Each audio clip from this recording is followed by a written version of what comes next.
The morning sun filtered through the tall courthouse windows, casting long shadows across the worn wooden floors. Inside Courtroom 7, the air felt heavy with tension. A young man in his late 20s stood before the judge, his work-worn hands clasped tightly in front of him. His simple blue shirt was clean but wrinkled, like he had pulled it straight from the dryer that morning. The judge looked down from her bench, adjusting her reading glasses as she reviewed the case file one last time. She'd been presiding over cases for 15 years, and at first glance, this seemed like countless others she'd seen. Another drug possession case, another repeat offender. "Please rise for the sentencing," the court officer announced, his voice echoing through the nearly empty courtroom. The young man slowly stood up, his public defender placing a reassuring hand on his shoulder. The judge noticed dark circles under his eyes and how his shoulders seemed to carry an invisible weight. Still, there was something dignified about the way he held himself, even in these circumstances. "Based on the evidence presented and your prior convictions," the judge began, her voice firm but not unkind, "this court sentences you to 10 years in state prison for possession with intent to distribute controlled substances." The words hung in the air. The young man's face remained remarkably composed, though something flickered behind his eyes, not anger or defiance, but a deep, quiet sadness. His public defender shook his head slightly, having hoped for a more lenient sentence given the quantity of drugs involved. What caught the judge's attention wasn't any dramatic outburst or plea for mercy. It was the subtle way the young man's hand moved to his shirt pocket, touching what appeared to be a worn photograph before the court officer led him away. She had seen countless reactions to sentencing over the years: anger, tears, begging, even laughter. But this quiet resignation struck her differently. The judge watched as he was escorted out, noticing how he politely thanked his public defender and nodded respectfully to the court officer. It wasn't the behavior she typically associated with hardened criminals. For a brief moment, she felt a twinge of doubt, but quickly pushed it aside. The law was clear, and the evidence had been conclusive. As she gathered her papers and prepared for the next case, she couldn't shake the feeling that there was more to this story. But courtrooms dealt in facts and evidence, not feelings. She had more cases waiting, more decisions to make. The young man would become just another file in the system, another number in the statistics. Or so she thought. Little did she know that this case would come back to haunt her, challenging everything she believed about justice and forcing her to confront the human stories that often got lost in the machinery of the legal system. But for now, she simply moved on to the next case on her docket, unaware that her world was about to change dramatically. 3 months had passed since that sentencing day.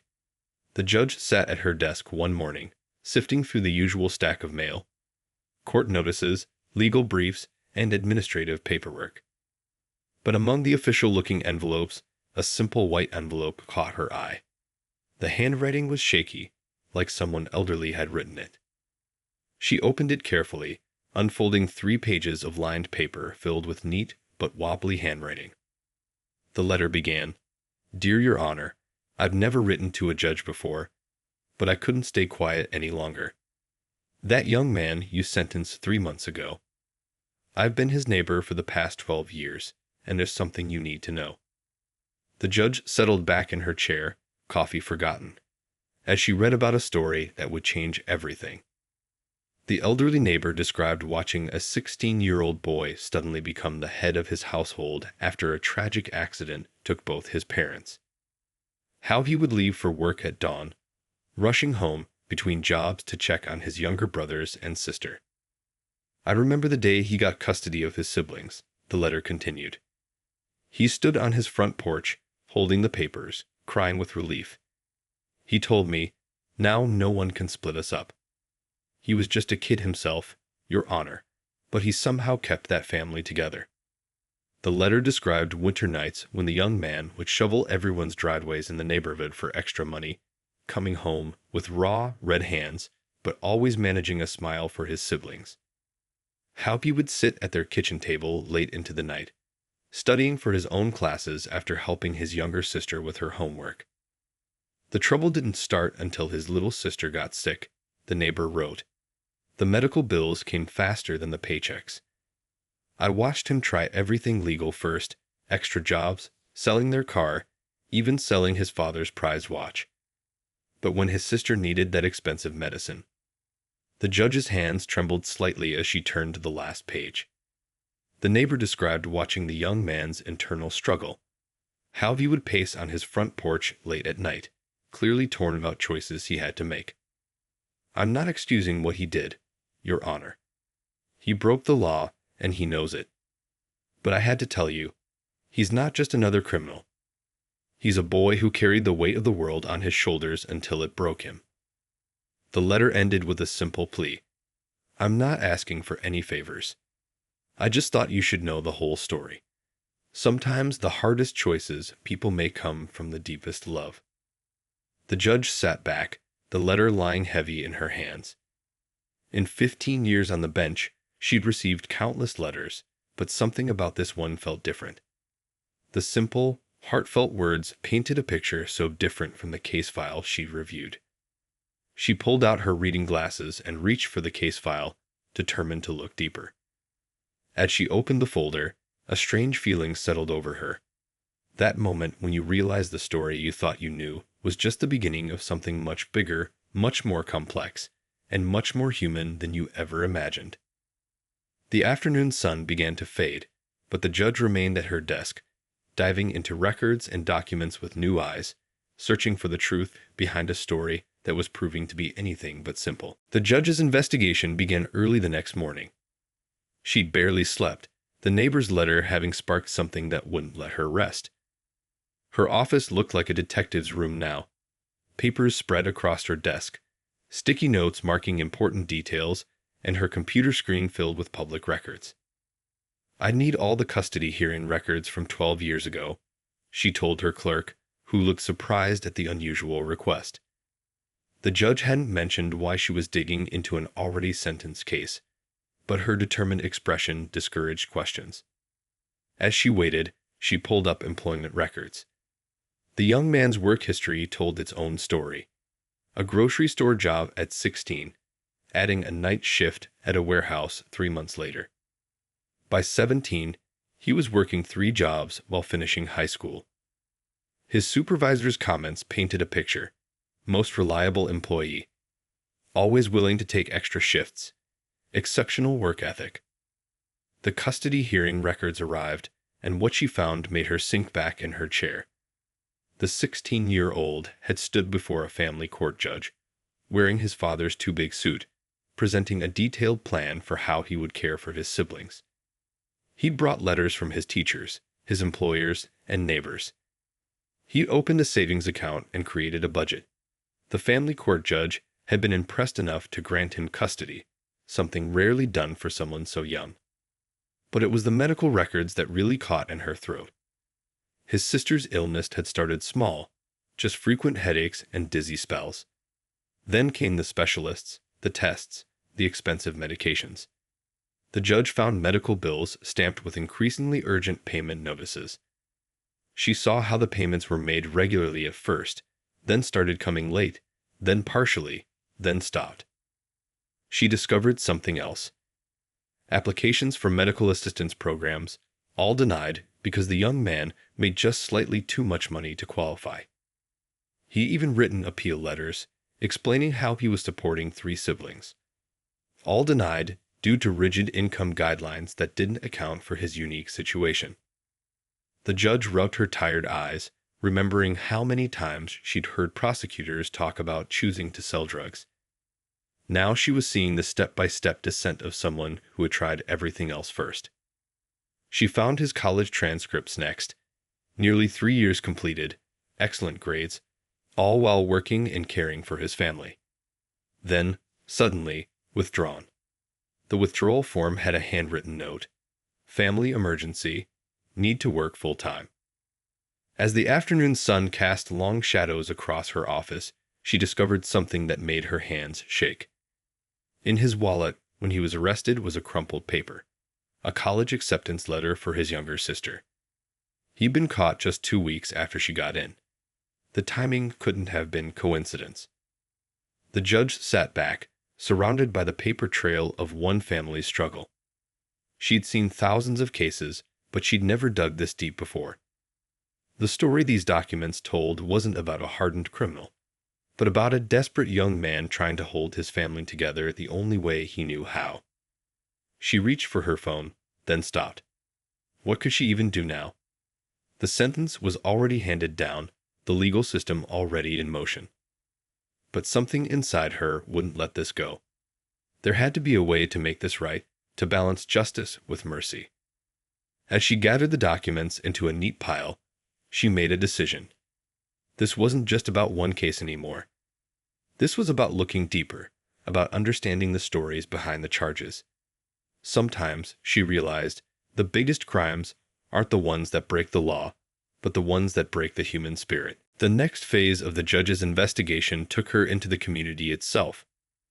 She'd never done anything like this before, stepping out of her chambers and into the neighborhoods where cases came from. But something told her that papers and records weren't enough. She needed to understand the whole story. Her first stop was the corner store where the young man had worked his first job. The owner, an older gentleman with kind eyes, recognized him immediately from the photo. "Best worker I ever had," he said, wiping down the counter. "Used to stock shelves before we opened, just so he could make it to his other job on time. Never complained, not once." The owner paused, then reached under the counter and pulled out an old time card. "Look at this. He worked every holiday for 3 years straight. Double pay, you know. He'd bring his little sister sometimes, let her do homework in the back room while he worked. That kid, he was trying so hard to do things the right way." At the warehouse where he'd worked nights, she found more pieces of the puzzle. His former supervisor, a tough-looking woman with calloused hands, got emotional talking about him. He'd work overtime whenever he could get it. "One night, I found him sleeping in the break room between shifts. Turned out he'd been walking to work for weeks, sold his card to pay for his sister's medicine." The local diner told another part of the story. The waitress remembered how he'd come in late at night, order the cheapest thing on the menu, and study for hours. "Sometimes he'd fall asleep over his books," she said softly. "We'd let him be. Everyone knew what he was dealing with at home." But it was at the community center where the truth really hit home. The youth coordinator there had known the whole family. When their parents died, everyone thought those kids would end up in the system, he explained. But that boy, he became father, mother, and big brother all at once. Somehow got them all to school every day, kept them in their home, kept them together. He showed the judge some old photos from community events. In every one, the young man was there with his siblings, at Christmas parties, summer picnics, neighborhood cleanups. Always watching out for them, always making sure they were okay. The real heartbreak, the coordinator said, his voice heavy, was watching him try to handle his sister's illness. He'd be here at our free clinic days, talking to every doctor, trying to find cheaper options for her treatment. You could see it eating at him, knowing the medicine she needed was out there, but just out of reach.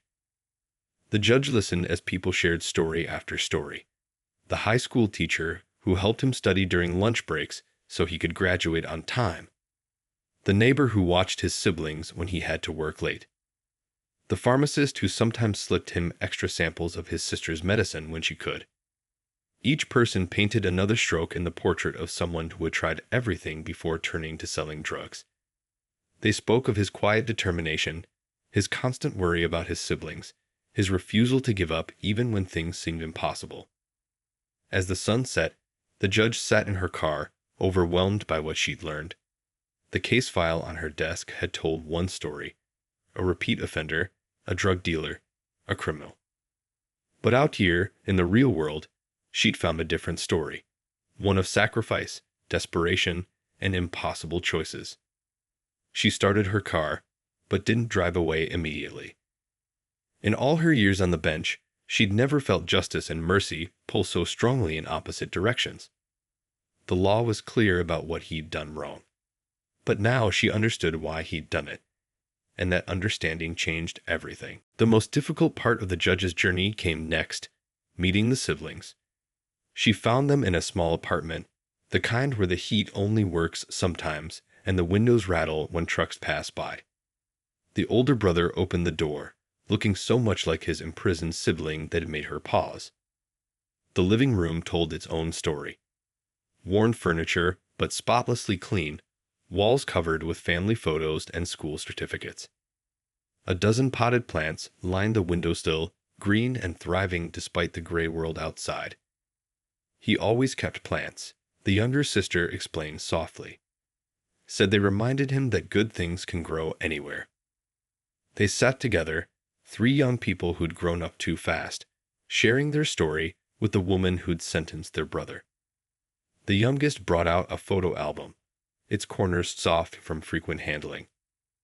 "This was right after our parents died," the middle brother said, pointing to a photo of their older brother in an oversized suit. "It was picture day at school.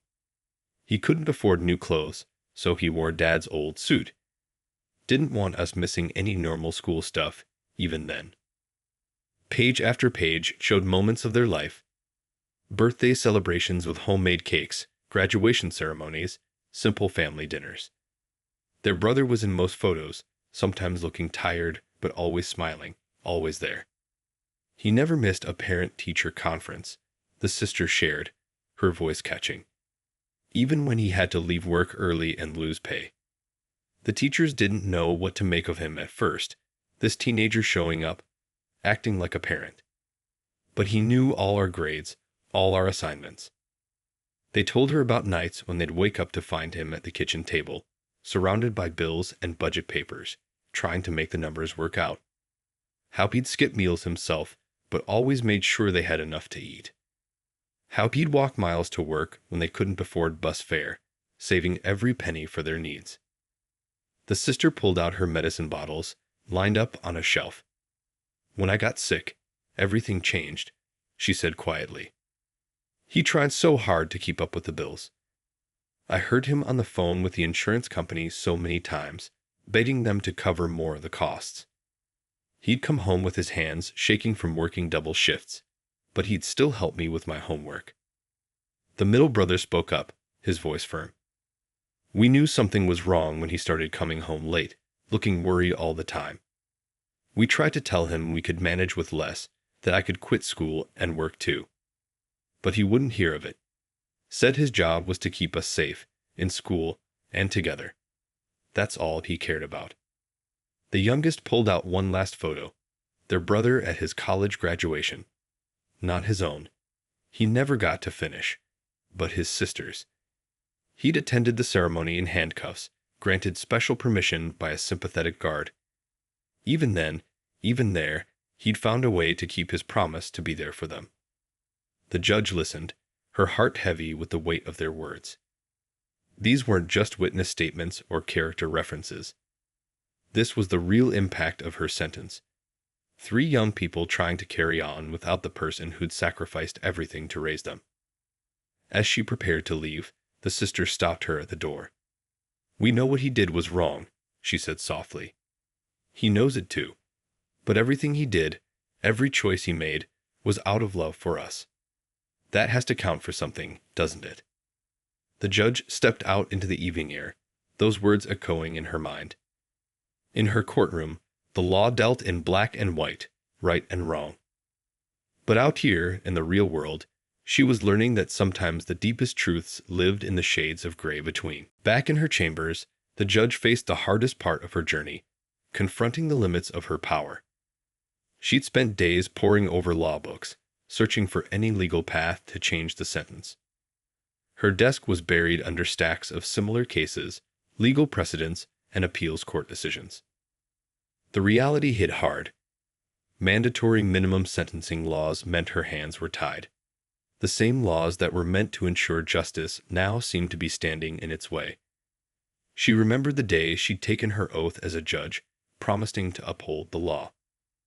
But she'd also promised to serve justice, and for the first time in her career, Those two promises felt at war with each other. Her clerk knocked on the door, bringing more files she'd requested. "I found those statistics you asked for," he said, placing them on her desk. 5 years ago, they changed the sentencing guidelines, made them stricter. Before that, judges had more room to consider special circumstances. She spread out the papers, each page telling the same story. How many families torn apart? How many first-time offenders facing years behind bars? How many people caught in the machinery of a system that couldn't bend, even when it should? The phone on her desk rang. It was the prison warden, returning her call about the young man's adjustment to prison life. "He's different from most," the warden said. "Started a study group for other inmates working on their GEDs. Spends his free time in the library. Even the guards notice he's always respectful, always trying to help others." She hung up the phone and walked to her window, watching people come and go from the courthouse below. Each person entering those doors brought their own story, their own circumstances. How many had she missed? How many times had she followed the letter of the law without looking deeper into the spirit of justice? A knock at her door interrupted her thoughts.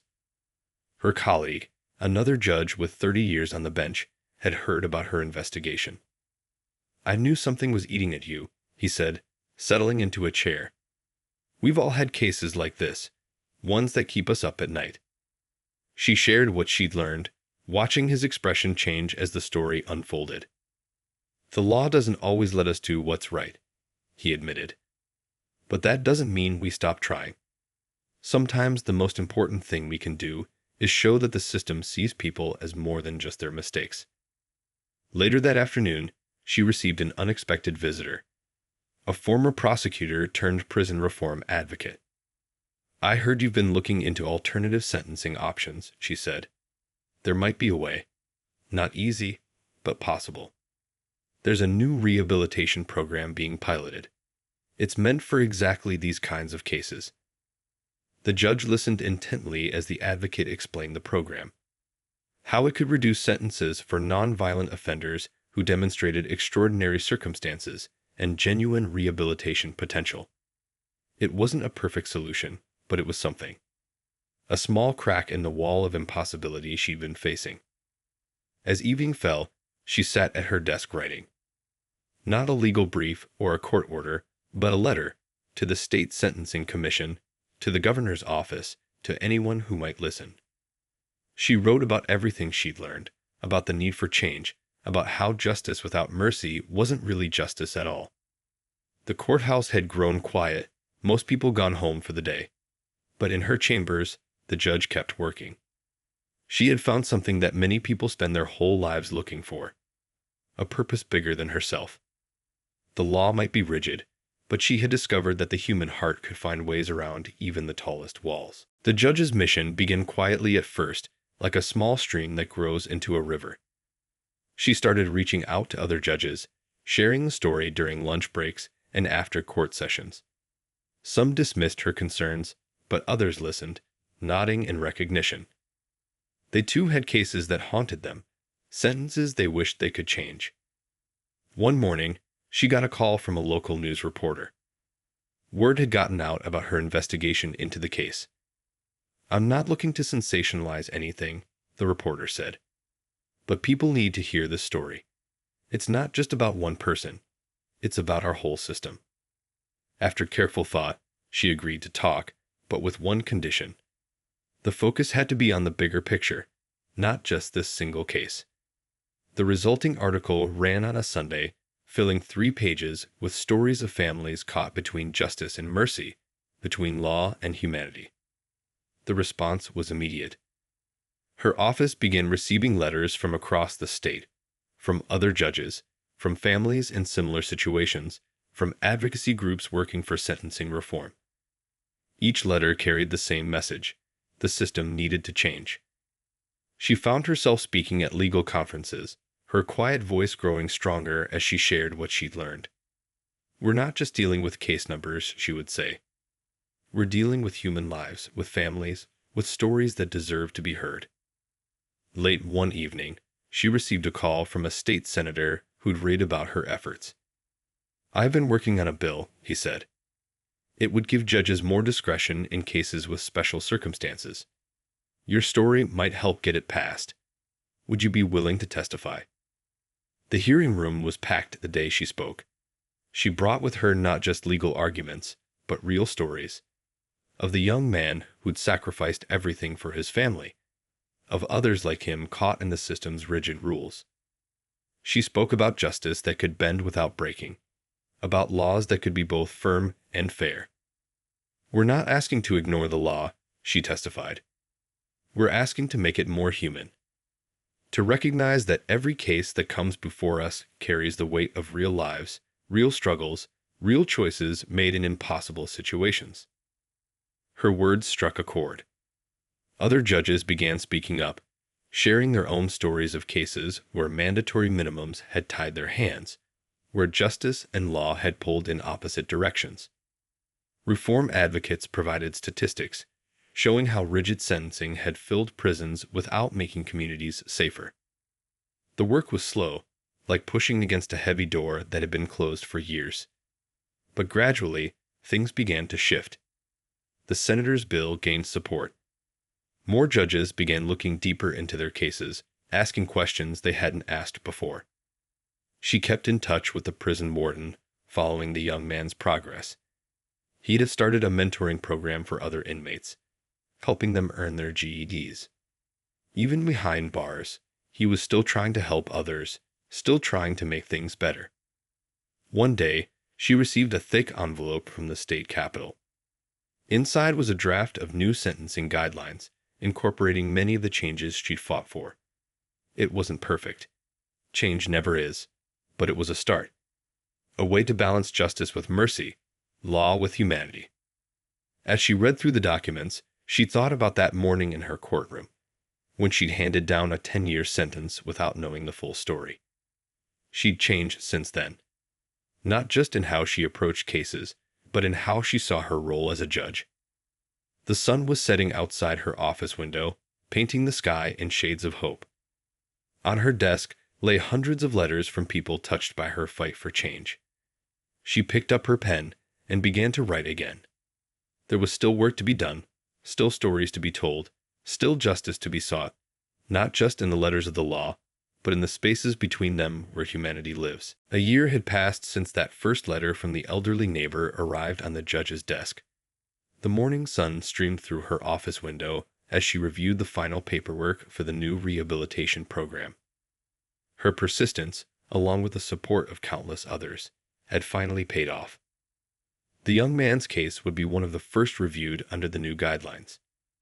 The prison warden's reports sat on her desk, thick with evidence of his positive influence on other inmates. He'd helped 20 fellow prisoners earn their GEDs, started a support group for inmates with families, and even organized a program where prisoners could record themselves reading bedtime stories for their children. "The paperwork's ready," her clerk said, placing the final documents before her. Her hands trembled slightly as she signed them. After all these months of work, it felt almost unreal. The young man would be released early, placed in a supervised program that would allow him to work and support his family while completing his rehabilitation. But the judge's work didn't stop there. She'd established a foundation to help families caught in similar situations. The courthouse now had a resource center where people could learn about medical assistance programs, educational support, and legal aid. No one would have to face these challenges alone anymore. The day of his release was bright and cool. The judge watched from her window as he walked out of the prison gates, his siblings rushing to meet him. They'd grown stronger too during this time, advocating for others, sharing their story to help change minds and hearts. Later that afternoon, he came to her chambers, not as a defendant this time, but as a free man. He looked different, older, wiser, but with the same quiet dignity she remembered from that first day in court. His sister was with him, healthy now and halfway through medical school. "I made mistakes," he said simply. "But you saw more than just those mistakes. You saw our whole story." He placed something on her desk, a small potted plant, green and hopeful. My sister told me you know about the plants I used to keep. How I believed good things could grow anywhere.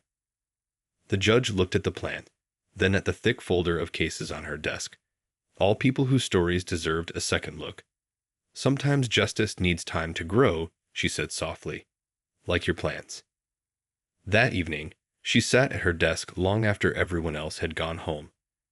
She thought about how one letter had started it all, how one story had opened her eyes to so many others.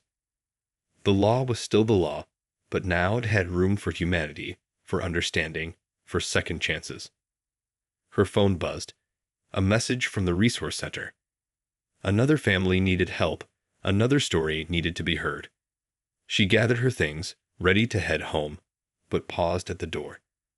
The small plant sat on her windowsill, its leaves reaching toward the light. In the end, this wasn't just about changing laws or creating programs. It was about remembering that behind every case file, every conviction, every sentence, there were real people with real stories. Stories of struggle and sacrifice, of mistakes and redemption, of love that drove people to desperate choices. As she turned out the lights, she thought about all the lives that had been touched by this journey, not just the young man and his family, but all the others who would find hope in the changes that had been made.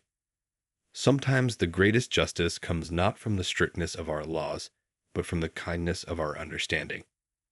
The courthouse stood quiet in the gathering dusk, its windows dark except for her office, where a small plant reached for the last rays of sun. Tomorrow would bring new cases, new stories, new chances to see beyond the surface of things. And she would be ready, knowing that true justice grows not from blind enforcement, but from the careful tending of human hearts.